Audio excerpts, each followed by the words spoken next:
Anakin Skywalker stood over his former master, observing Obi-Wan's pain-filled writhings with something akin to enjoyment. He could not help the gloating words that leapt from his lips, nor the swell of pride in his chest at what he had accomplished. He found he did not want to. "I'm the master now, Obi-Wan." Obi-Wan's lightsaber had very nearly taken off his legs.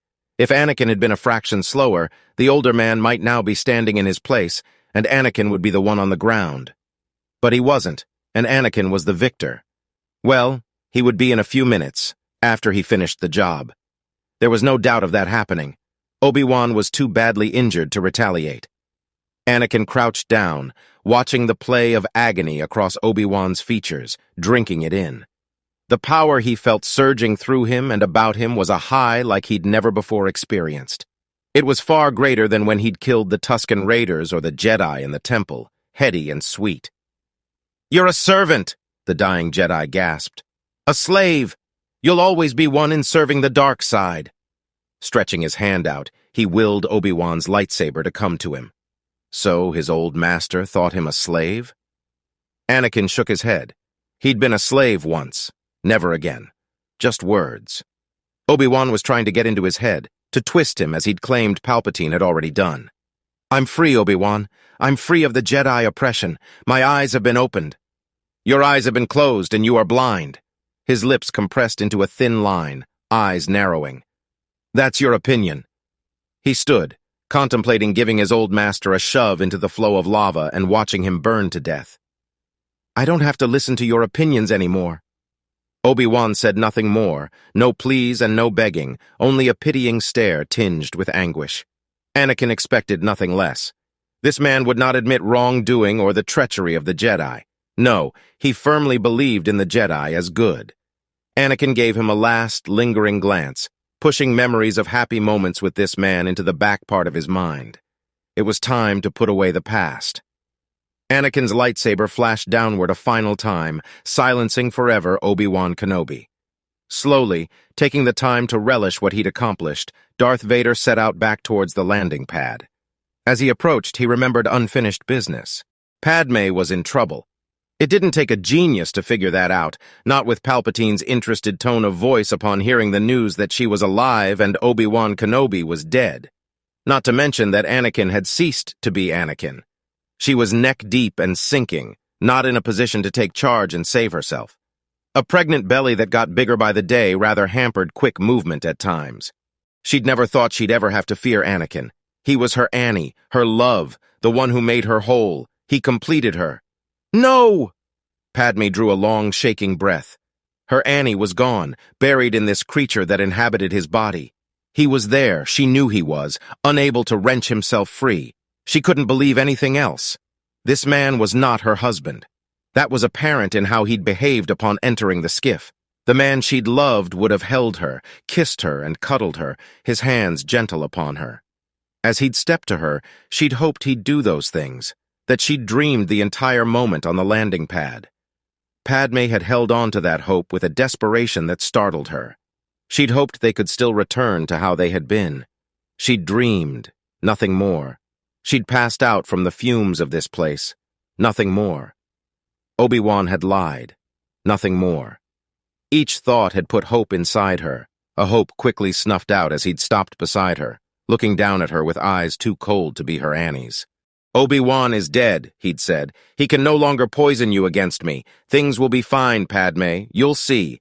We'll be happy, like before." He'd not understood her tears, brushing aside her protests that he wasn't her husband with stern words. He'd acted, played the part of Annie, a grotesque mimic of her husband. "You're confused. Of course I'm your husband. Who else would I be?" And then his anger had flared as she'd wept and turned her face away. "Stop crying. There will be no tears. I won't allow them." She'd remembered his hand lifting on the landing pad, her throat closing up under his direction. His direction. Her husband had tried to kill her. The moment of realizing he would choke the life from her replayed over and over in her mind. He had killed younglings. Anakin had given himself over to the dark side. He had become twisted and very, very dangerous. Padme attempted to turn her mind to the twist of fate that put her here. The Jedi had been killed, and with Obi-Wan's death, she presumed there were no more. Even if there were, she figured they'd be killed soon. No help for her. Obi-Wan would have helped her, would have taken her to safety. Safety, her mind jeered. What sort of safety is there for you now? Her heart was a constant pain in her chest, the baby thrashing in her belly as though in agreement with her heartbreak. There was no rescue, and the man she'd always thought would protect her if she needed it was gone. Padme was on her own. Anakin arrived at the Grand Medical Facility in Coruscant as he rushed Padme to labor and stood by her side as she gave birth to his 2 kids.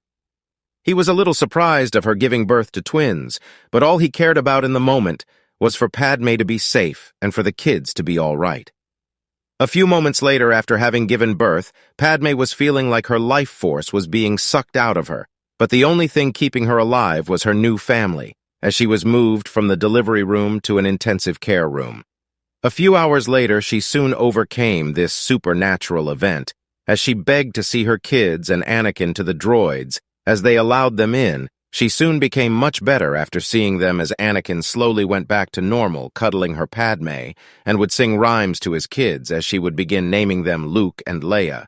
But she didn't forget what Anakin did, so she had a strong eye on him. Anakin whispered to Padme's ear, telling her that he needs to go and protect the family and has unfinished business with the Sith Lord as he kisses her on the cheek, and the kids feeling their broken connection as he walked away to his ship off to the Senate's office as he would meet his master, but with his lightsaber switched on as he would begin to say, "I want the galaxy to myself and you're not a part of it, so I must remove you."